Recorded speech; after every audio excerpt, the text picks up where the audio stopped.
সরকারকে হুঁশিয়ার করতে চাই, ইসলামী ছাত্র শিবিরের নেতাকর্মীদের বিরুদ্ধে যে মিথ্যা মামলাগুলো আছে দ্রুত সময়ের মধ্যে সকল মামলাকে প্রত্যাহার করতে হবে। 24-এর ছাত্র জনতার অভ্যুত্থানের মাধ্যমে আজকে আমরা আজাদী পেল, আমাদের নেতৃবৃন্দ এখন আজাদী পায়নি।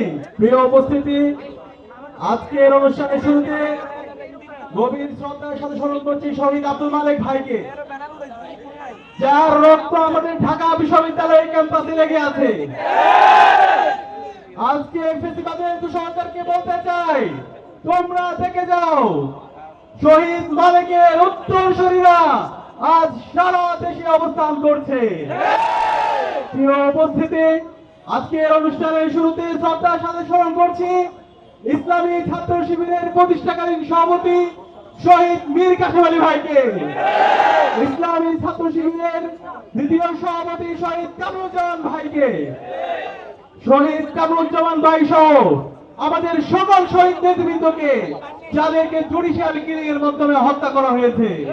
প্রিয় উপস্থিতি, 24-এর ছাত্র জনতার অভ্যুত্থানের মাধ্যমে আজকে আমরা আজাদী পেল, আমাদের নেতৃবৃন্দ এখন আজাদী পায়নি। গত 16 বছরে ফেসিবাদীদের চোখে চোখ রেখে আমরা সকল লড়াই সংগ্রাম পরিচালনা করার পরেও এখনো ইসলামী ছাত্র শিবিরের নেতা কর্মীদের বিরুদ্ধে যে ফেসিবাদী মামলাগুলো আছে সেগুলো তোলা হয় নাই।